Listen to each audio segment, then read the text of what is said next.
The Emerald Tablets of Thoth, Tablet 12, The Law of Cause and Effect, and the Key of Prophecy. List ye, O man, to the words of my wisdom, list to the voice of Thoth the Atlantean. Conquered have I the law of time-space, knowledge have I gained of the future of time. Know I that man in his movement through space-time shall ever be one with the all. Know ye, O man, that all of the future is an open book to him who can read. All effect shall bring forth its causes, as all effects grew from the first cause. Know ye the future is not fixed or stable, but varies as cause brings forth an effect. Look in the cause thou shalt bring into being, and surely thou shalt see that all is effect. In the great beginning there grew the first cause, that brought into being all that exists. Thou thyself art the effect of causation, and in turn are the cause of yet other effects. So, O man, be sure the effects that ye bring forth are ever causes of more perfect effects. Know ye the future is never in fixation, but follows man's free will as it moves through the movements of time-space toward the goal where a new time begins. Man can only read the future through the causes that bring the effects. Seek ye within the causation, and surely ye shall find the effects. List ye, O man, while I speak of the future, speak of the effect that follows the cause. Know ye that man in his journey lightward is ever seeking escape from the night, aye, from the blackness of night that surrounds him, like the shadows that surround the stars in the sky, and like the stars in the sky space, he too shall shine from the shadows of night. Ever his destiny shall lead him onward until he is one with the light. Aye, though his way lies midst the shadows, ever before him glows the great light. Dark though the way be, yet shall he conquer the shadows that flow around him like night. Far in the future I see men as light-born, free from the darkness that fetters the soul, living in light without the bonds of the darkness to cover the light that is light of their soul.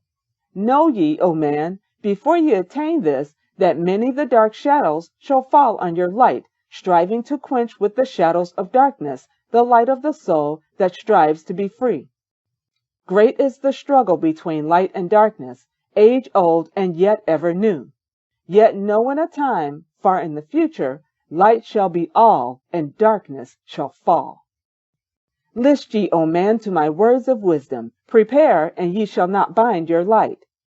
Man has risen, and man has fallen, as ever new waves of consciousness flow from the great abyss below us toward the sun of their goal.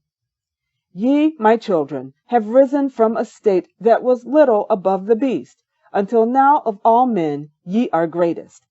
Yet before thee were others greater than thee.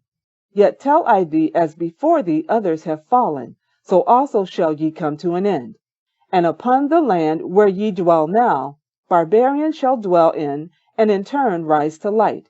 Forgotten shall be the ancient wisdom, yet ever shall live though hidden from men.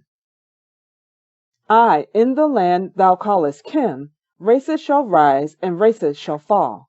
Forgotten shalt thou be of the children of men, yet thou shalt have moved to a star space beyond this, leaving behind this place where thou hast dwelt. The soul of man moves ever onward, bound not by any one star, but ever moving to the great goal before him, where he is dissolved in the light of the all. Know ye that ye shall ever go onward, moved by the law of cause and effect, until in the end both become one. Aye, man, after ye have gone, others shall move in the places ye lived. Knowledge and wisdom shall all be forgotten, and only a memory of God's shall survive. As I to thee am a God by my knowledge, so ye too shall be gods of the future, because of your knowledge far above theirs. Yet know ye that all through the ages man shall have access to law when he will. Ages to come shall see revival of wisdom to those who shall inherit thy place on this star. They shall in turn come into wisdom and learn to banish the darkness by light. Yet greatly must they strive through the ages to bring unto themselves the freedom of light. Many who are bound in darkness shall strive to hold others from light. Then shall there come unto man the great warfare that shall make the earth tremble and shall shake in its course. Aye, then shall the dark brothers open the warfare between light and the night.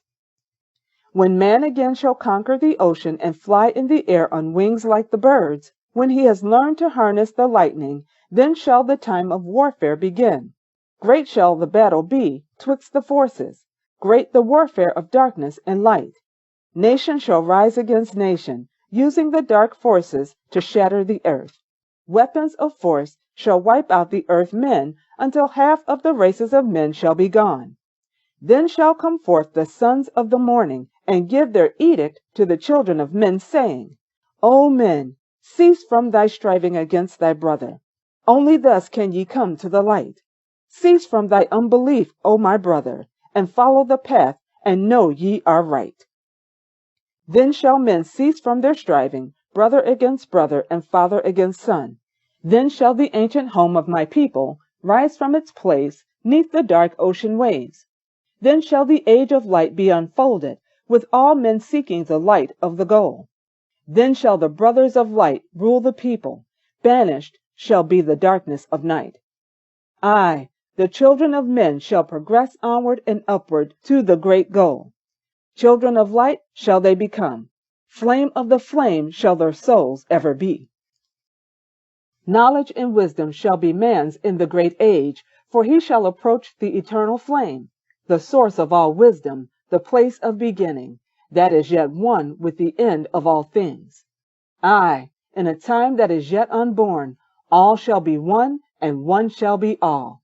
Man, a perfect flame of this cosmos, shall move forward to a place in the stars. Aye, shall move even from out of this space-time into another beyond the stars. Long have ye listened to me, O my children. Long have ye listened to the wisdom of Thoth. Now I depart from ye into darkness. Now I go to the halls of Amenti, there to dwell in the future, when light shall come again to man. Yet know ye my spirit shall ever be with thee, guiding thy feet in the pathway of light. Guard ye the secrets I leave with thee, and surely my spirit will guard thee through life. Keep thine eyes ever on the pathway to wisdom. Keep the light as thy goal evermore.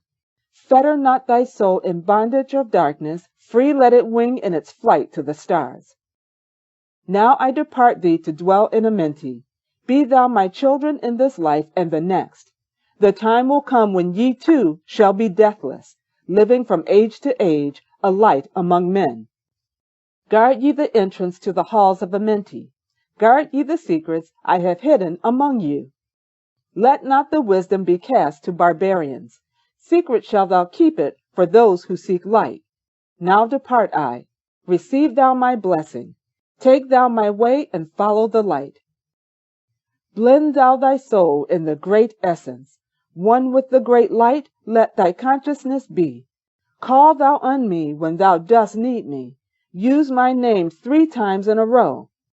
Cheketet, Aralek, Vomalites. The Emerald Tablets of Thoth. Tablet 12. The Interpretation. Thoth has conquered time and therefore has full realization of the law of cause and effect.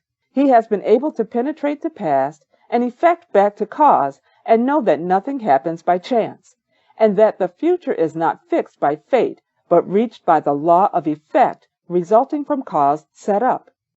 From the first cause to the farthermost extension, all things must move according to this law. Knowing this, man should be careful of the causes he sets up. Thoth begins to speak of the future according to causes he sets up. Man's destiny is the final blending with light, even though he moves through darkness during material incarnations. When he speaks of the future light-born, he is speaking of the 7th cycle.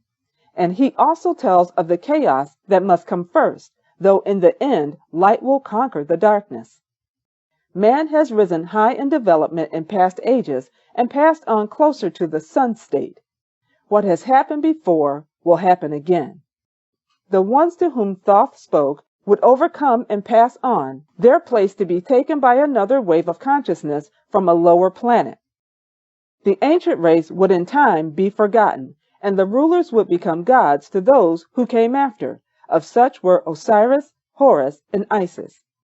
Man's soul only remains on this planet until he receives the first degree of illumination, then passes to Venus, from there to Mercury, and finally to the Sun, where it becomes one with the cosmic consciousness.